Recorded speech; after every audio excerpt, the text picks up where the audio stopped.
Hi, sweeties. How are you doing? Welcome to Naya. Sim, hope you are great. Awesome, Naya. So I came across video where they were talking about systemic racism and all that. They were saying it's zero because some people are always arguing there is not like systemic racism. There are some people that really need a conk, like give it to them so their brain can actually reset. Yes, it's a thing, and you know it. Just as majority of you do not want to even accept the truth, it is a thing. And you guys are the ones benefiting from it because it is beneficial. And if there is anyone that can help all this, that can stop racism and all that, white women, most importantly, are the ones that can. But no, they would rather hide and pretend that like they are deaf when you talk about systemic racism. When we talk about systemic racism has so many branches. It has branches. We talk about health. We talk about housing. We talk about workplaces because people that look like me, it's also affect them there. All round. And then these are the people that will come and tell you that, oh, black people are the welfare kings and queens, right? Was welfare ever? Was it ever made for people that look like me? No, it was made for you people. It was designed for you people with you people in mind. Till black people started screaming that they get all the benefits you all get. All round. Some of you all do not know your history and you will not know it till the last day. Let's get into this video. When you look at systemic racism, you're looking at trends that have affected the wealth gap between the races historically in the United States. This is not about a person being a racist or your grandma being a racist. It has to do with what the economy looked like for white persons and black persons historically in this country. Back during the time of the Civil War, the white folks had 56 times more wealth on average than a black person. So it was 56 to 1. Just 10 years later, in 1870, after Reconstruction, that gap went from 56 to 1 to 23 to 1. Pretty dramatic improvement in 10 years. The reason for that market improvement is that while black people were now allowed to purchase land and assets, so black wealth was going up, simultaneously white wealth was coming down because what was a huge part of their wealth? Slaves. Human beings that they were no longer allowed to own. By 1900, the gap had closed all the way to 11 to 1. The average white person had 11 times more wealth than the average black person. And then it stalled out. And the reason it stalled out is because black people were still being discriminated against. They didn't have the same access to credit, if any access to credit. Legislative attempts at narrowing the gap were shot down, trying to finish narrowing the gap were shot down, like the 40 acres and a mule thing that never got passed. They faced widespread discrimination in education. The schools were still segregated and they weren't getting the best funding and they weren't getting the best teachers. They were discriminated against in the workforce. Now from 1900, when it was 11 to 1, to 1960, over 60 years, the gap squeezed a little bit smaller to 8 to 1. So for every black family that had $10,000 in total assets, the average white family had 80,000 in total assets, okay? And how did we go from 11 to 1 to 8 to 1? Well, a couple things happened. FDR made it illegal to discriminate against black workers, but only for purposes of the military and government positions. But still, every little bit helps. And then also, you had World War I and World War II. So many white men left the American workforce that black men were finally able to start moving up into higher paid positions. That doesn't mean they were paid the same as the white person who had previously done that job, but they were being paid more than they were previously, and they were getting access to higher skilled work. So then by the 1980s, the gap had closed to 5 to 1. And what was helping close the gap? Civil rights that had taken place between 1965 and 1980. Fair Housing Act, the federal minimum wage that did not discriminate. So those things were helping close that gap just a little bit. So that takes us up to 1980. But what has happened in the last 45 years? We were at 5 to 1 gap. How much have we closed since then? None. In the last 45 years, we've gone backwards. So we are now at a 6 to 1 gap. The average white family has 6 times more wealth than the average black family. And why is that happening? Well, because wealth compounds. It's not just about who has the ability to earn X salary. It's that the white families were starting with more wealth, more property, more stocks, bonds, etc. And they're able to compound that wealth. Whereas if the black and brown populations are starting without those assets, they don't have the ability to compound. They end up having to spend what they earn. They have to consume the majority of the income that they're earning just to sustain a living. This isn't about blaming an individual. It's not about vilifying people. What it is about is exploring and understanding the economics behind why we have that gap so that we can address those things with policy moving forward. I am so glad this video is getting the attention it deserves, because I think a lot of people all over the world don't realize how much the US is affected by systemic racism. And of course, there are still people in this country who will deny its very existence and will deny that racism has ever played a role in anything in the US. I, for one, am one generation away from segregation. My father grew up in that environment. My father, a white man, watched his black peers have significantly less advantages. He watched his black peers have to sit in different sections on the bus, have to drink from different water fountains. Now, at some point, this generation is going to die off, and there aren't going to be people to share their stories of what this actually looked like in this country. But to deny systemic racism is to deny the history of the United States.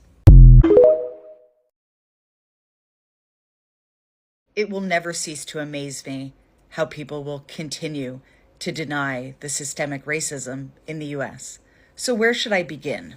How about with redlining, where predominantly black neighborhoods were marked in red, denying residents access to federally backed mortgages. The result is black families were systematically denied home loans and opportunities to build generational wealth. And even today, those formerly redlined neighborhoods have significantly lower home values.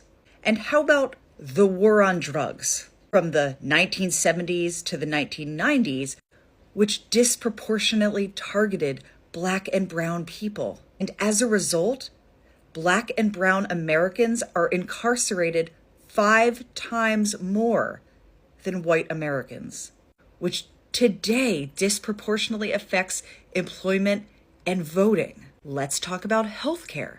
Black women are 3 to 4 times more likely to die from childbirth than white women. Racial bias has led to underestimating the severity of illness in Black women. To put it clearly, Black women are not believed and die as a result. Please do your research before denying the real profound effects of systemic racism in the U.S. So yesterday I posted a video giving a very basic definition in my own words of what white privilege is. And I kept it very brief and vague on purpose because I had a feeling people would start arguing in the comments, which they did.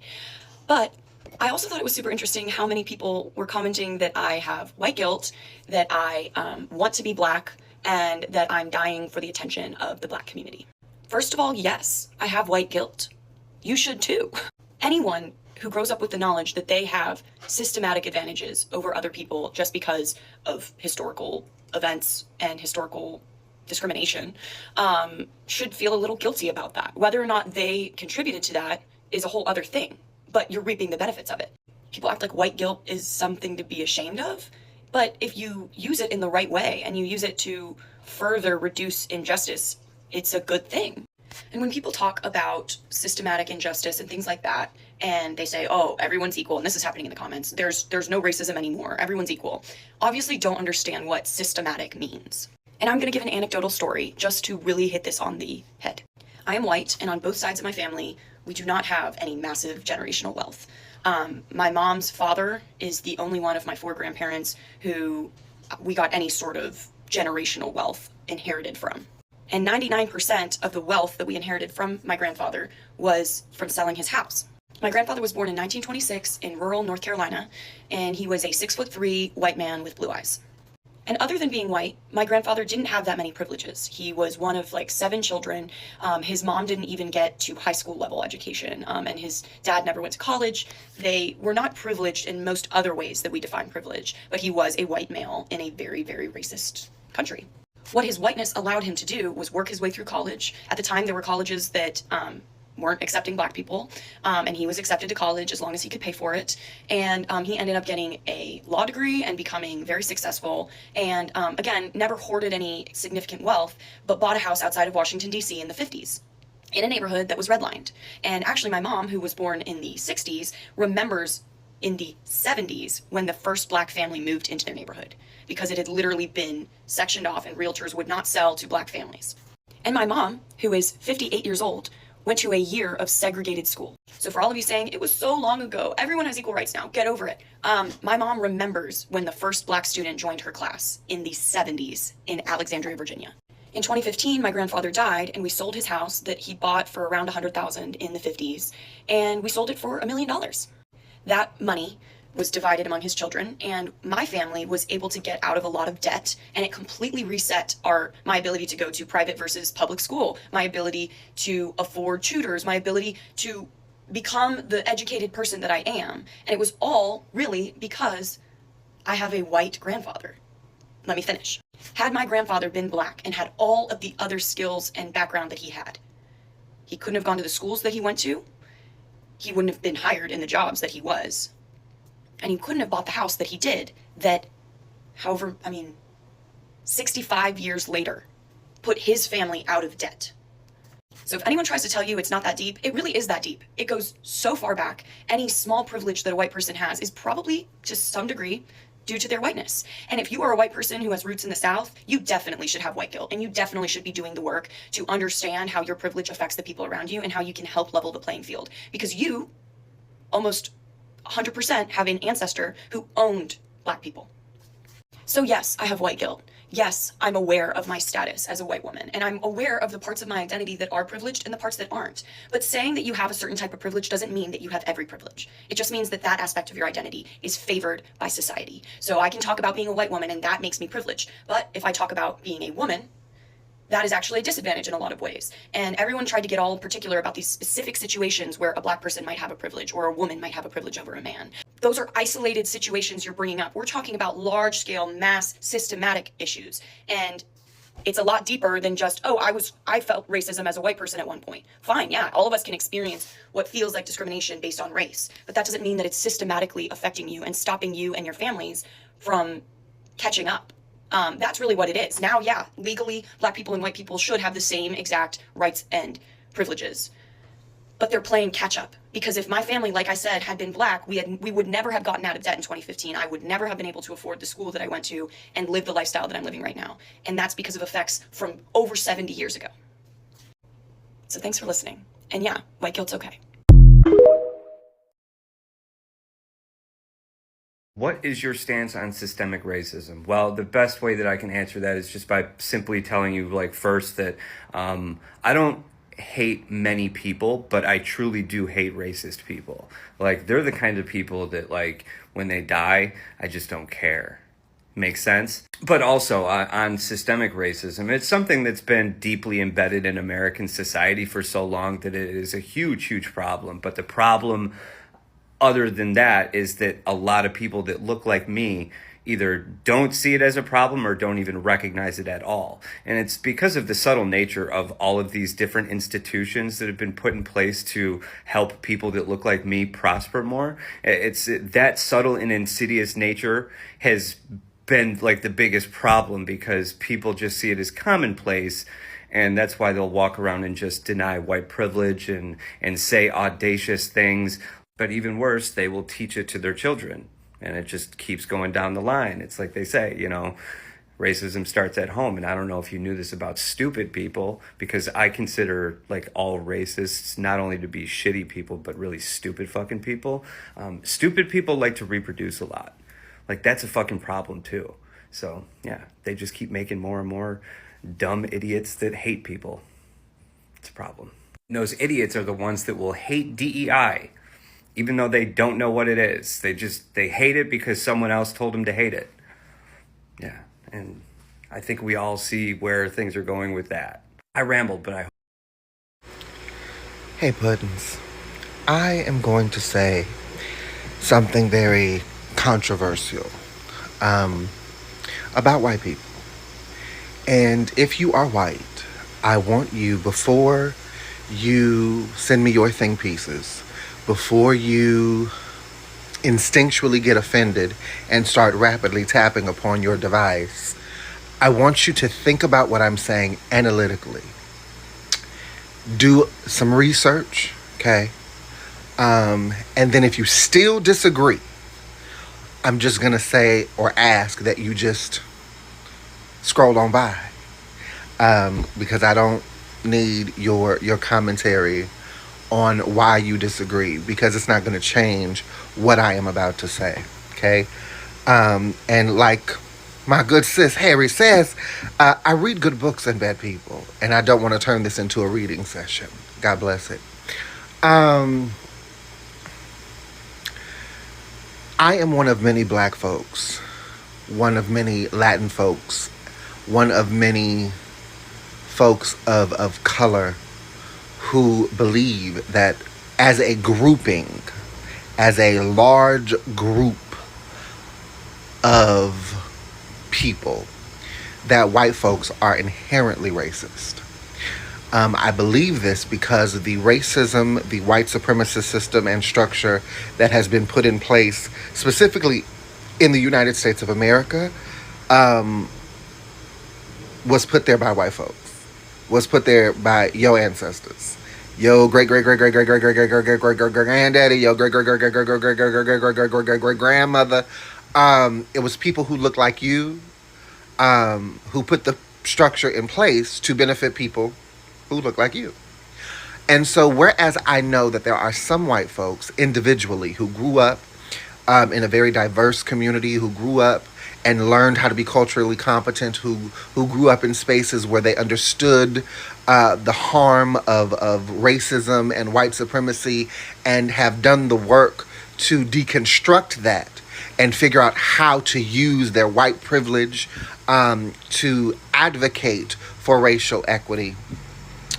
Even though I believe that, I also believe that if we removed other races from the equation, if we removed that education and that exposure, if left just to your own white devices, in your own white culture, per se, I still believe that instinctually you are a group of people historically that are prone to violence, prone to war, prone to conquering, prone to discrimination, and prone to having to have a system by which you are at the top.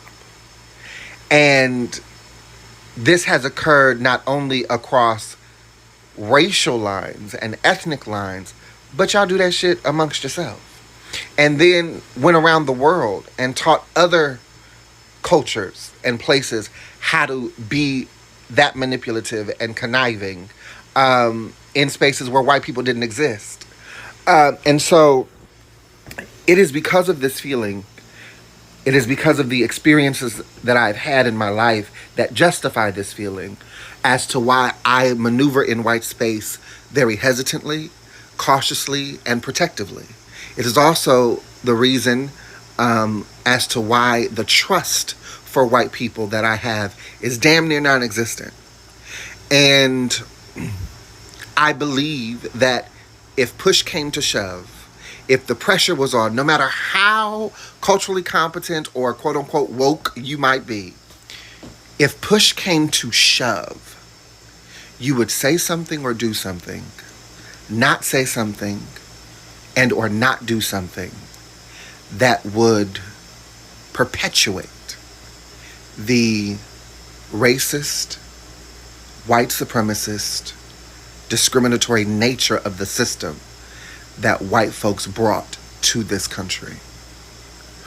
And so when you get mad at black folks because of how we feel against you, please understand it's not because of the color of your skin solely. It is because of the history of what the color of your skin has done to people who do not look like you. Have the day you so utterly deserve, Precious.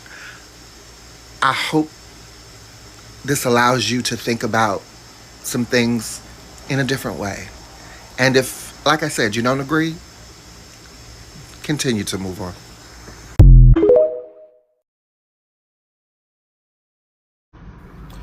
I want to try and make this quick, but white people are the problem. Normally, I would say that white people have a problem, but since so many white people can't even acknowledge that their whiteness might limit them from their ability to actually see the full picture, that they won't acknowledge that racism and white supremacy is a problem, that they won't acknowledge that, hey, I might have internal biases due to my whiteness, and they won't acknowledge their racist microaggressions, their racist words, their racist actions, their racist feelings, their racist family members. I now have to say that white people are the problem. The problem is that every generation of white people wants to be like the generation that preceded them, which is why they've stunted, which is why they're regressing, and which is why they're hamstringing the progress of humanity. Because without their ability to just exist and steal and pillage and murder and rape and co-opt with just because they're white, they don't know what to do, which is now why we have so many subsects of white supremacist groups. Which is why we have MAGA and Nazis and neo-Nazis and we have blue MAGA and we have groypers, and we have all these people. And inevitably it's going to collapse on itself, because it can't be that many subsets without it collapsing on itself. But these white people are feeling so lost because they don't have the culture in their community to advance like everyone else. And they will hamstring society until they feel like they can get the upper hand. So that's why I say white people are the problem. America has a white supremacy problem. Historically, America has a white supremacy problem. It's a great marketing scheme. America's the best at marketing, and even that's starting to fail. So now, let's stop and think. Historically, they always want to be like the generations before. People want to be like the 80s, 80 want to be like 70s, 70 want to be like 60s, 60 want to be like 50s, 50 want to be like 40s. And what does that mean? It's just going back to where they felt like it was okay to be white. Not realizing that it's okay to be white, but it's not okay to be racist. And a lot of white people can't separate racism from being white and white from being racist. That's the problem. And so here we are, dealing with white people who don't want to get vaccinated, dealing with white people who think the world's flat, dealing with white people who don't want to be in community, dealing with white people who can't see the humanity and sympathy and empathy, dealing with white people who are trying to then choose their black and brown friends to believe and join the shit and not actually attack the people, because it's always easier to attack the person closest to you rather than attack your real enemy. Your real enemy is Peter Thiel. It's not Trump.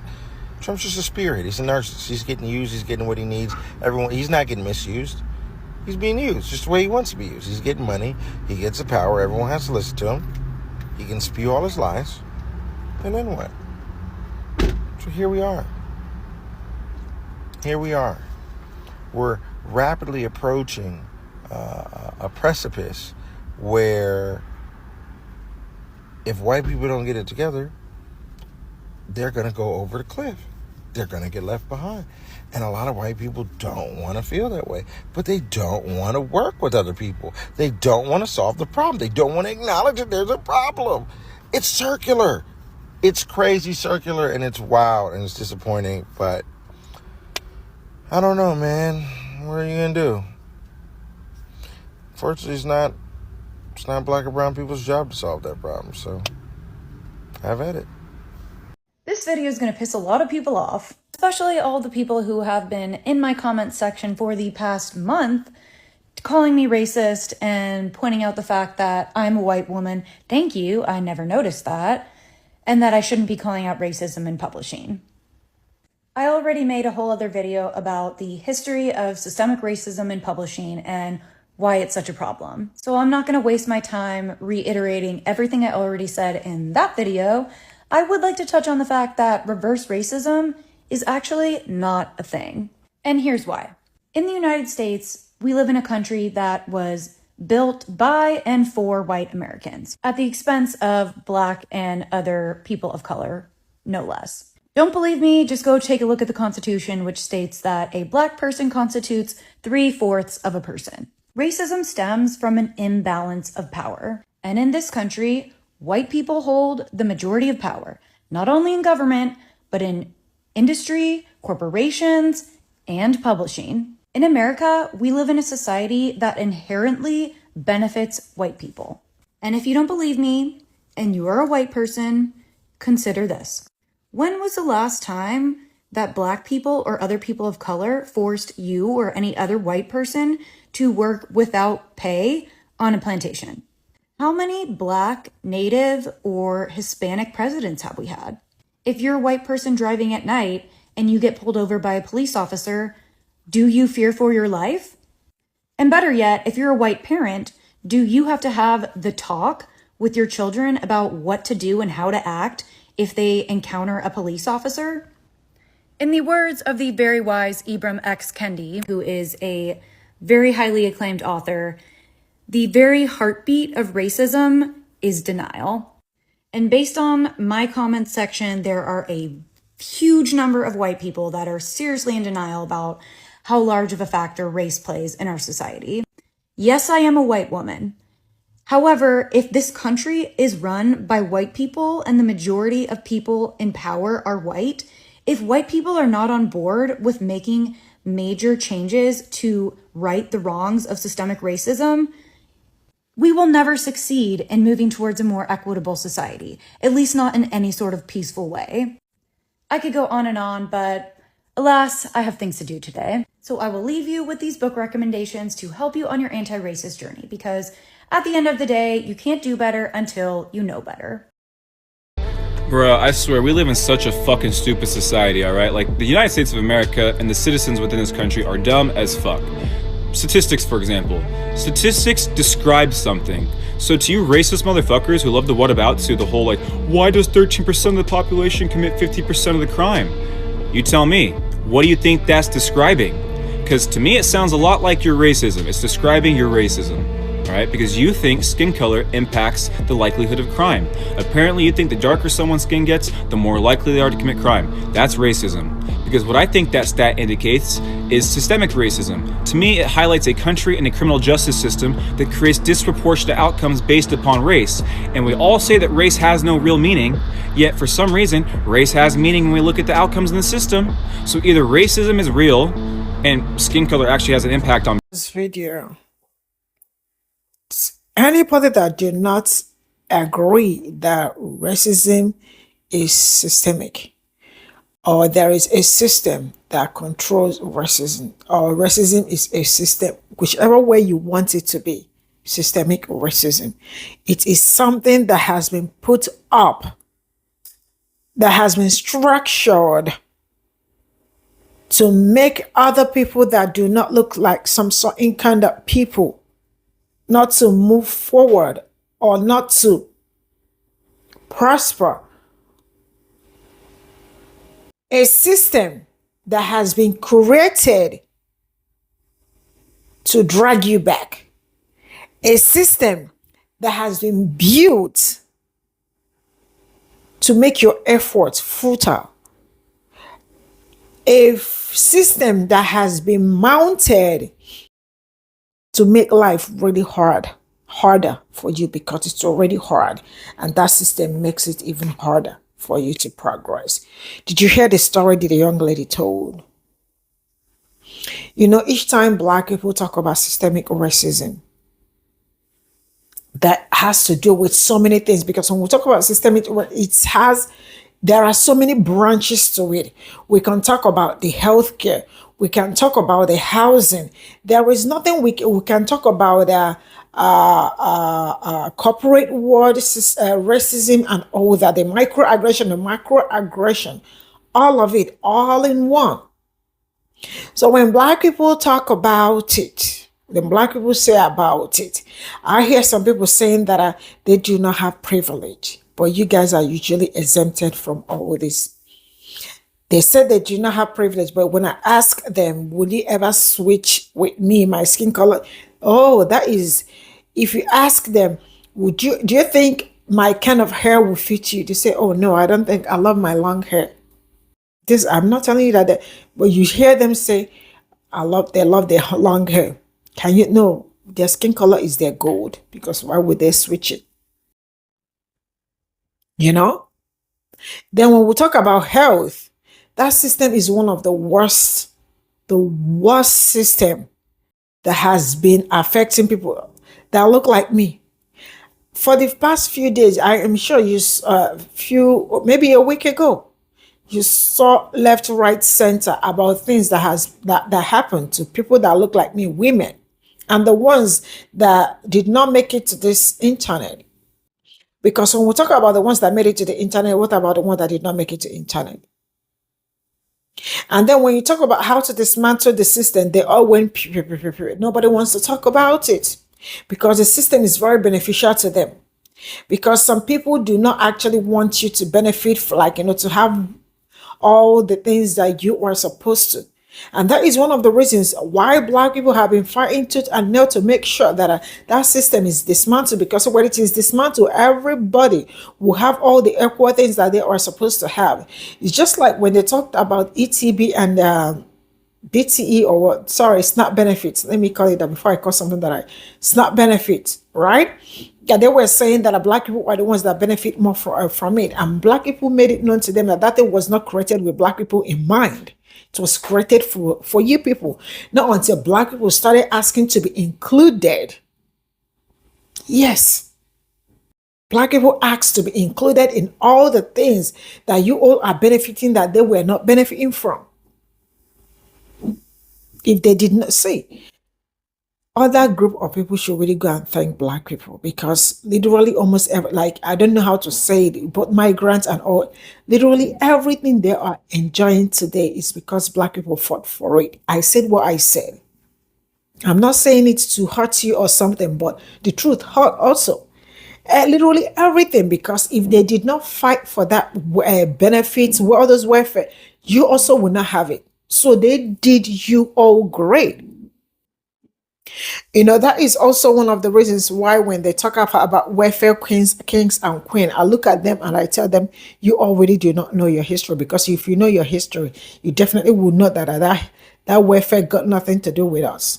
When we talk about DEI, affirmative actions and all that, and they were like Black people, I look at them like people, morons that do not know their own history. Because when you do not know your history, dangle around, you run around like balloon. Balloon, once you leave balloon, that is the end of it. To fly till it bursts. Man, my eyes is already turning red. I know I am pissed, but I will draw the curtain here. Bye for now.